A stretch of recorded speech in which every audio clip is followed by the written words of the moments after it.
morning, boys and girls from Glenelg Grove and teachers. We are doing Term 2 STEM Day today. What an exciting day. I love STEM days. We didn't get to do a STEM day last term because of all of the COVID issues, so we are going to do those activities today. We are also going to be focusing on having a growth mindset, and Glenelg Grove kids have a growth mindset, and we know the power of yet. So we're going to do a bit of work around growth mindset with our STEM activities.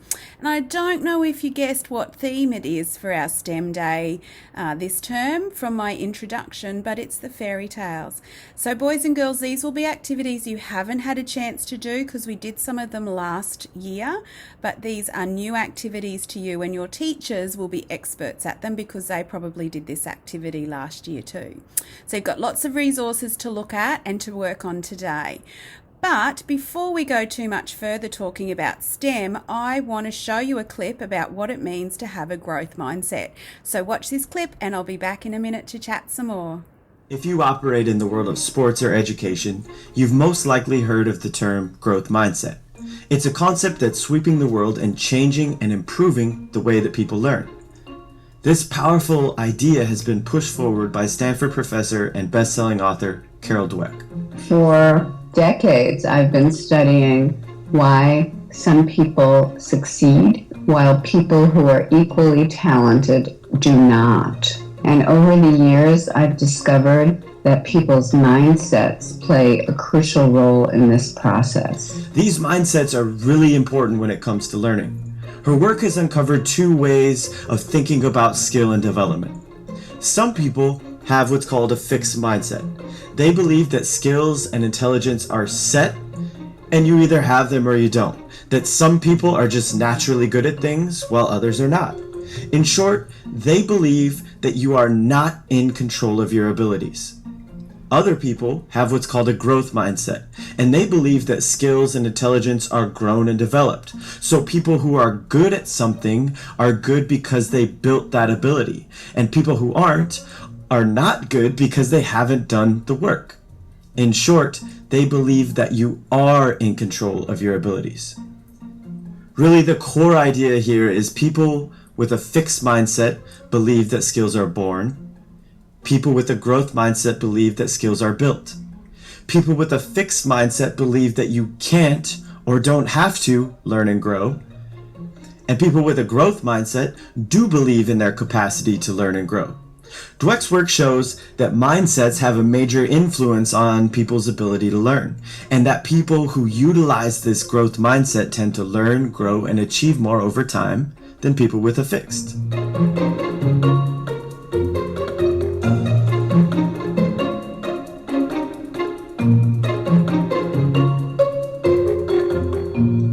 Growth mindset really creates a solid foundation for great learning. And because of its power, companies, sports teams, and schools from all over the world are implementing this into their culture.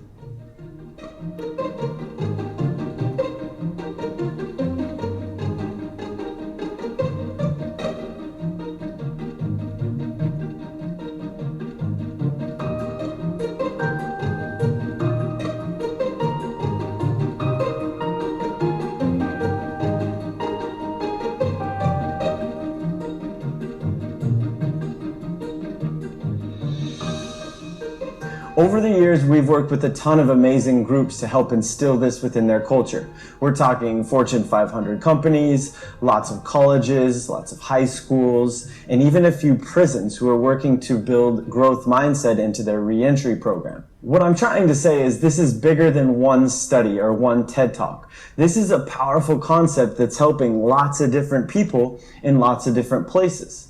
Now, the reason it's so important and powerful is it is the foundation for learning. And if you understand this, no matter what you build on that foundation, it will be more powerful. But to really implement and run with this concept, we need to zoom in and look at the nuts and the bolts of it. We need to talk about what it actually is and how it actually works. Through years of work, Dweck and her team have uncovered sort of the defining characteristics of the two mindsets. This table really illustrates the contrast between the two. The first big characteristic we need to talk about is belief. Again, people with this fixed mindset believe that skills are born and therefore they can't or don't have to learn. People with a growth mindset believe that skills are built, therefore they can learn. The second major characteristic is focus. People in a fixed mindset tend to focus on performance and outcomes and results. In other words, their main focus, their main concern becomes how they look, and more specifically, to not look bad. People with a growth mindset tend to focus more on the process of getting better, of learning and growing. These mindsets and these characteristics have a huge influence on our ability to learn, and now we start to see why. Let's look at like the 4 key ingredients to growth: effort, challenges, mistakes, and feedback. The research shows that when somebody is in a fixed mindset, they look at effort as a negative thing, as something that you do when you're not good enough. They also don't see the value or purpose of putting in effort.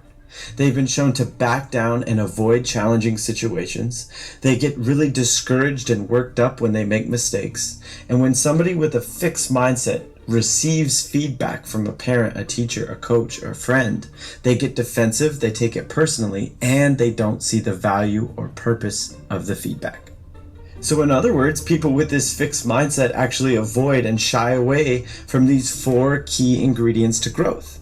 Dweck and her team have shown that when people enter a growth mindset, they look at effort as a useful thing, as an important part of the learning process. They're actually more likely to embrace challenges and persevere and work through them. They see mistakes as learning opportunities, and when they receive feedback, they actually appreciate it and use it. Now, the fascinating and important part of this table is to connect the dots between these key characteristics of the 2 mindsets and our actions and behaviors towards learning. Let's look at the fixed mindset side first. They actually shy away from putting in effort because they don't believe that they can change. They give up when they're met with a challenge and things get hard because they don't want to look bad. So in their mind, the challenge becomes a threat, and because they don't believe that they can change. They hate making mistakes and are discouraged by mistakes because if you're making mistakes, you're not looking good. And they don't see the value or purpose of feedback because they don't believe in their capacity to grow. So in one way or the other, every single one of these actions is a byproduct of these characteristics. And the same is true on the growth mindset side. They see the value and purpose of effort because they believe in their capacity to grow. They're more likely to take on a challenge and persevere through it because they believe that they can grow and because they're focused on the opportunity to do that. So they frame a challenge as an opportunity to get better. And by focusing on the process and believing in their capacity to grow, they're more likely to understand how important mistakes are in this process. And when they receive feedback from a parent, teacher, coach, or friend, they're more receptive to this because their focus is on getting better and because they believe that that information can help them grow and they have the capacity to do so. 2 key points with this table. First, you're not just one or the other. This is a spectrum. And in different times, on different days, in different situations, you might be in a growth, while other times you'll slip into a fixed. But now that we understand how it works and we understand the characteristics, you can start to identify where you're at on the spectrum and, more specifically, the cause of that mindset. Is it our beliefs or is it our focus? Second, yes, these actions of learning are great, and they're definitely behaviors that we want. But we have to understand that they come from our mindsets. So to create a great culture for learning, it's about zooming in on beliefs and focus and creating a real growth mindset, which is one of the most important things we can do.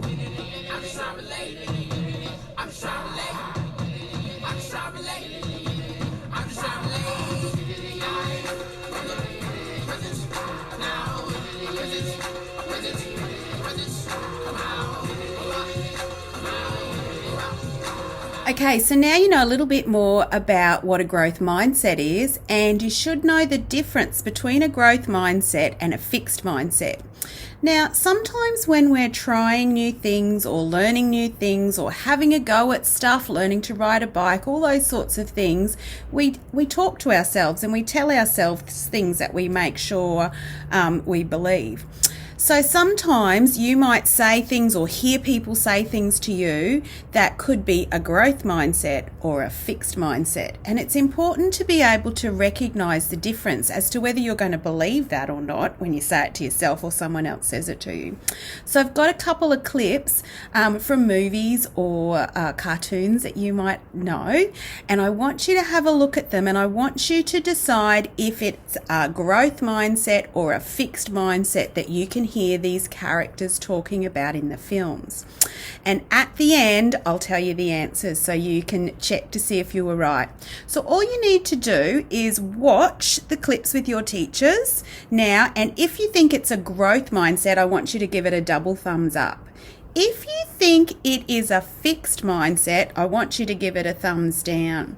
Now be careful, because some of these clips are a little bit tricky, and some of them the mindset changes from growth to fixed or back the other way. So you need to be paying close attention to the clips. So watch these clips and I'll come back at the end and I'll give you the answers again. Okay. I've missed more than 9,000 shots in my career. I've lost almost 300 games. 26 times I've been trusted to take the game-winning shot and missed. I've failed over and over and over again in my life. And that is why I succeed. You're the one who told me I could do anything if I just put my mind to it. Well, now that you're a little bit older, I can tell you that's a crock. No matter how good you are at something, there's always about 1,000,000 people better than you. Gotcha. Can't win, don't try.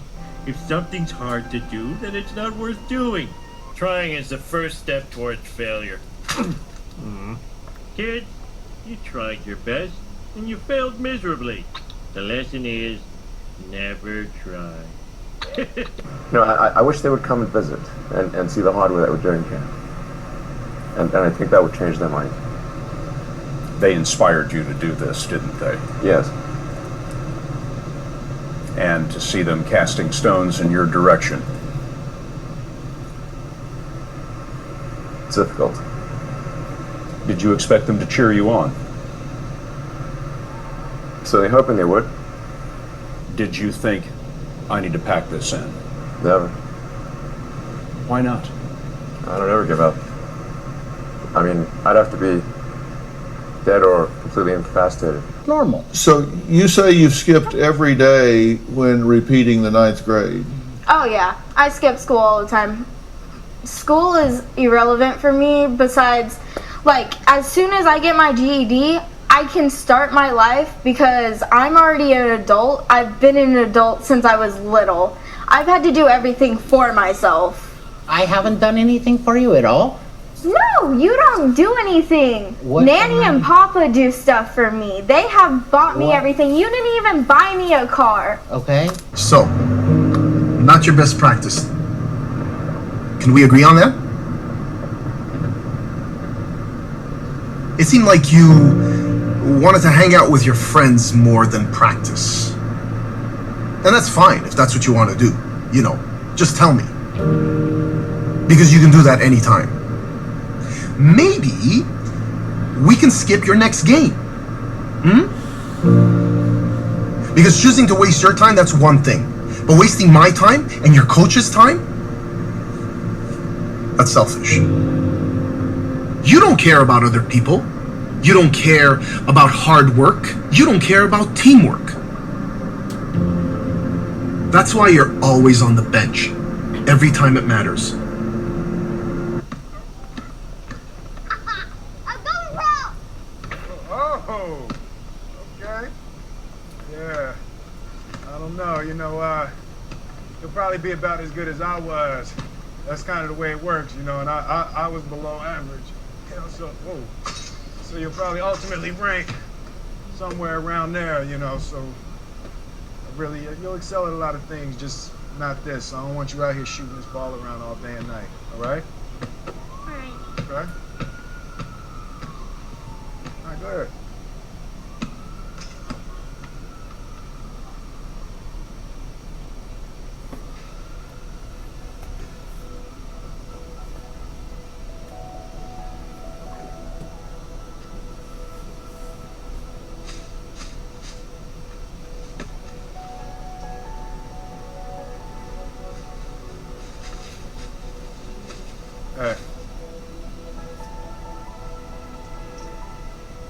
ever let somebody tell you you can't do something.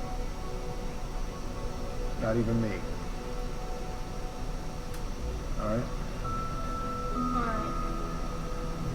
You got a dream, you gotta protect it. People can't do something themselves, they want to tell you you can't do it.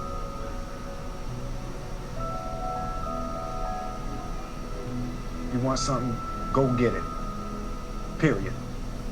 Okay, how did you go with those clips? So the first person was Michael Jordan, a very famous basketball player, and he showed a growth mindset. So despite his success, Michael Jordan still focuses on what he could do better, and that helps him to stay focused and motivated. All right, the second clip were The Simpsons, and they showed a fixed mindset. So Homer said in that clip that about 1 million people do better than you, and if something's too hard to do, it's not worth doing. So that's not a growth mindset. The next clip was a famous inventor who showed a growth mindset, and he, despite having lots of setbacks and difficulties, he didn't give up on his goal. You could hear him say in his clip that I don't ever give up. So even when he makes a mistake, he doesn't give up. The next clip you saw was a year 9 person who doesn't go to school. Let's just say that's really bad. But she was talking about having a fixed mindset, the way she was talking. So she says school's not relevant for her. And she said she was an adult ever since she was little, but it doesn't make much sense, does it? So she's not showing that she wants to grow and get better at things. The next clip was a dad with the son in the car on the ride home. And the father says to the son, you don't care about hard work, you don't care about teamwork, that's why you're always on the bench every time. So he was talking about his son having a fixed mindset. Now, the last clip is from a really great movie with Will Smith in it. I don't know if any of you have ever seen it, but it's called In the Pursuit of Happiness, or For the Pursuit of Happiness. And that father talking to his son about basketball starts off by talking about having a fixed mindset. Talks like he has a fixed mindset about whether his son's going to be good at basketball, because he wasn't very good at basketball. But in the end, he changes his mind and he changes to a growth mindset. And especially when he says, don't ever let somebody tell you that you can't do something. Not even me. So that was a switch around to a growth mindset. So how did you go with your thumbs up? You should have had 3 thumbs up, 3 thumbs down, and one of them would have been a change of thumbs. How did they go, teachers? Did they do a good job? Excellent. Well, we're going to do some activities now that help us to figure out about our growth mindset. So there's 2 activity sheets that your teachers are going to give to you to look at. And because you're mixed up with age groups, I'd like you to partner up with someone that's in a different year level than you. So big people, you might have to help little people write their answers. And these 2 activity sheets have about my mindset. So you're going to do a bit of reflecting about what your mindset is like. And then the second one is about how you can train your brain, and it's a cut and glue activity sheet. So I'm going to get your teachers to pause the movie now so that you can do those activity sheets, and then come back to me. You've got about 15 minutes to work on them before we're all back together again. So I'll see you in a minute.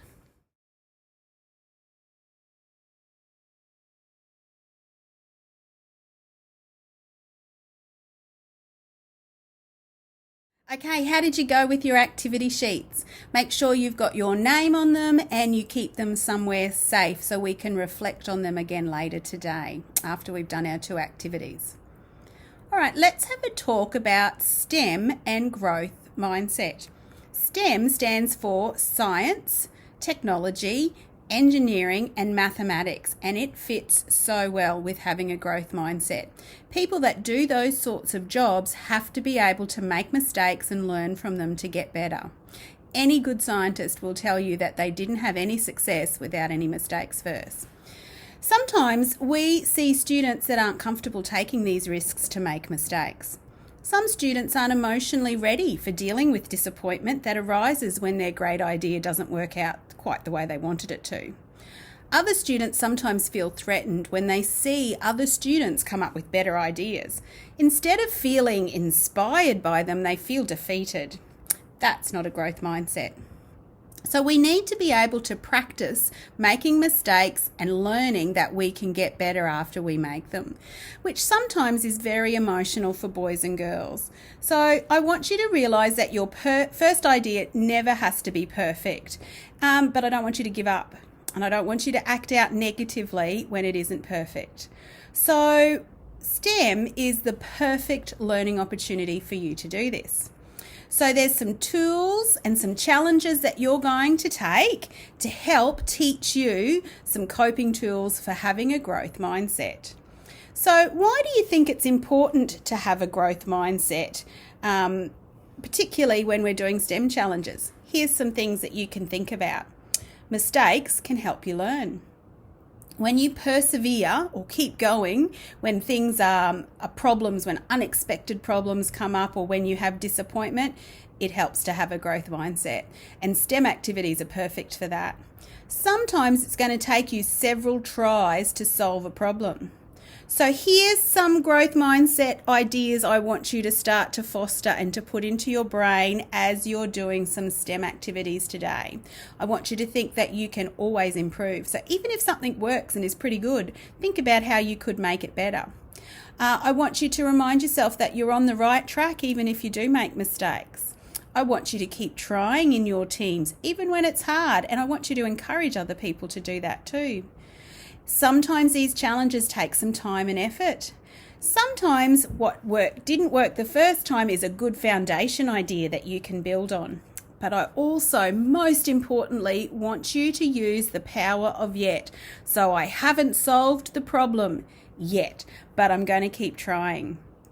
So we're going to use fairy tales to explore growth mindset. And all of the fairy tales that we look at have a problem that needs solving. The reason we love fairy tales so much is that they're familiar. You know the stories. They're fun. You get to read a bit of a play together. You get to work with partners and groups to have a look. And in the plays that you're looking at, you can see the difference in the characters having a growth mindset or a fixed mindset. And some of them are funny too. So it's always lots of fun to have some humour as you're going along. Here's an example from Little Red Riding Hood that I found. So Granny has the fixed mindset in this example, and Red Riding Hood has the growth mindset. So you see if you can tell the difference. Here's Granny on the phone. I knew that wolf would find you no matter what path you took. It's no use. There's just no way for me to get those cookies. That wolf is too clever and I'm ready to give up. That's a fixed mindset. Listen to how Little Red Riding Hood answers her granny so that you can see what her growth mindset looks like. Don't give up, Granny. My secret path through the forest didn't work. I'll have to think of another plan to get those cookies to you. So you'll do some activities looking at characters with those different mindsets. You've got some flip books that you're going to work on, and you've got some plays to interact with. So I want you to make sure you have all the resources, that you give it all the time you need to do it. You only have to complete 2 activities today, so you'll do one in the first session and one in the middle session, and this afternoon we'll get back together and do another reflection activity. I'll be coming around to take some pictures. I'm going to be listening to hear if boys and girls have fixed mindsets and growth mindsets. Make sure you keep an ear out for what your teachers are saying too. Make sure that they're using the right growth mindset language when you have a go. So enjoy your activities. We have got badges that we're going to give to boys and girls. We're looking for people that show a growth mindset, that get some STEM points for showing good STEM characteristics, and also you're getting points for behaviour. So there will be badges for the winning teams and prizes as well. So make sure you're doing your very best and displaying Glenelg Grove expectations today. Have a fantastic STEM day. I will see you again later, and I'll be back in the box this afternoon to talk about our last activity. Actually, one more thing. The activity this afternoon, we're going to be looking at your strengths. And there's 5 different characteristics that we're going to be looking at that you can identify strengths are on. So I want you to keep them in your mind as you're working today. What were the strengths you could hear in you or in your head that you were thinking? And these are the 5 areas. I've got to read them to make sure I get them right. Character, social strengths, language strengths, reading strengths, maths and logic strengths, and study skills. And there's also at the ends where you can write some of your own strengths that may not be listed. And we're going to do a really great activity this afternoon with that. Have a fantastic 2 sessions, and I'll talk to you again this afternoon. Bye.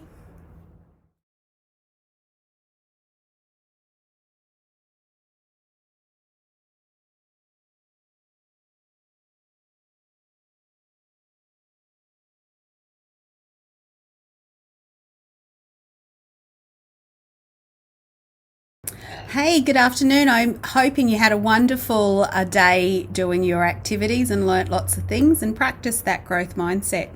So you've got 2 things to do in this last session. Well, maybe more than 2, but 2 growth mindset things to do.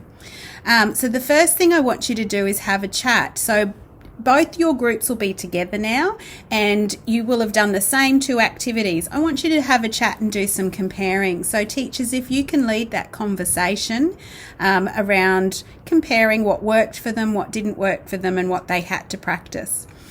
The second thing you're going to do is you're going to make a strengths chain. So there's a worksheet, and you will need that. You'll need some crayons or colouring in pencils, and you'll also need some scissors and a stapler to make this strengths chain.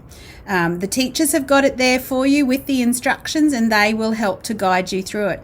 When your strength chains are finished, I want you to hang on to them, because I want all of those things to go back to your classroom for your class teachers to have a look at, so they can see what your growth mindset reflections were like at the beginning, and they can see what your strength chain looks like. Any of the fairy tale STEM resources that you made, you can take them home. So this is what a strength chain will have. You need to start by having 7 different colours, 1 for each of the different strengths, and they will help you to identify which of the areas is your biggest strength. So you'll have a list of strengths. I want you to pick those and colour in just 1 colour in each category, and then cut out the strengths that apply to you. You can pick more than 1 in each category. It's not just about having 1. And then we're going to make a paper chain. So we're going to put them together and make a big paper chain that we can have a look at, to have a look at individual strengths back in your classroom. And then when you get back together with your teachers, you can look at those individual strengths and make them into a whole class strength. A whole class string, because then we can talk about it, how together we are so much stronger when we put our strengths together. Teachers will talk you through that activity. They've got all of the instructions. So remember, your reflection sheets from this morning and your strengths chain from this afternoon, when it's finished, needs to be put on your desk in your classroom.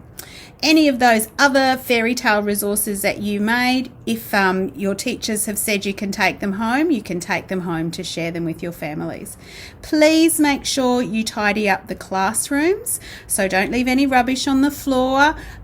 Put away any belongings neatly, because you are probably working in a classroom that belongs to not you. So let's be respectful of each other. Now, tomorrow is Friday, so Friday morning when we line up in the morning before school is when I will award badges and prizes. So if your classroom teachers can tally up what they've got and send them back over to the office, so that Mrs. Lyon and I can organise those prizes. So you've got an activity to do and some tidying up to do, and then you need to carefully go and put your resources, your reflection sheets back on your desk, and stay with your STEM teacher for today until the bell rings. Have a great afternoon, and I'm looking forward to chatting to you and handing out some badges in the morning. See ya.